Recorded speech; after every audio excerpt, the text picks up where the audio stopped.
আজি এটা ম্যাজিকেল morning drink share কৰিম আপোনালোকে হানি লেমনটো ৱাটাৰ ট্ৰাই কৰিছেই কিন্তু আপোনালোকক আজি মই আদা আৰু কাঁচা হালধিৰ এনেকুৱা এটা ৰেচিপি শ্বেয়াৰ কৰিম যিটো আপোনাৰ পেটত ৰাতিপুৱা শুই উঠি যে ব্লোটিং হয় পেট ফুলা তাৰ লগে লগে যদি কাফ কোল্ডৰ আপোনাৰ বেছি সঘনে হৈ থাকে সেইটোৰ কাৰণেও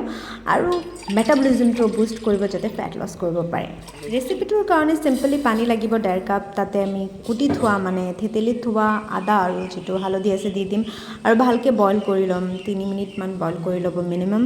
তাৰ পিছত ইয়াৰ কালাৰটো চাও কিমান মৰম লগা হয়নে সো তাৰ পিছত ইয়াক আমি ধুনিয়াকৈ ষ্ট্ৰেইন কৰি লম ইয়াৰ মই দুটা ভাৰ্সন দেখাম সেম ৰেচিপিৰে এটাটো সিম্পলি আপুনি কলা নিমখ দি দিব পাৰে ৰাতিপুৱা উঠি যে আমাৰ ব্লোটিং ফিল হয় পেট ফুলাইটোৰ কাৰণে বহুত ভাল হয় আৰু এটা ইনগ্ৰেডিয়েন্ট ইয়াত ইউজ কৰিব পাৰে হেতু হল লেমন লেমনটো এটা বহুত ভাল ডিটক্সিফাইং এজেন্ট হয় মৰ্নিংত লোৱাৰ কাৰণে সো ইয়াক আমি মিক্স কৰি দিম ইয়াক চেপি দিম সৰু এটুকুৰা বেছি ডাঙৰ নালাগে আমি সৰু এটুকুৰা জাস্ট ফিউ ড্ৰপস অফ লেমন আমি ইয়াতে স্কুইজ কৰি দিছো আৰু ম্যাজিকটো লাহে লাহে হৈ আছে চাওক কালাৰটো ইনস্ট্যান্টলি চেঞ্জ হৈ গল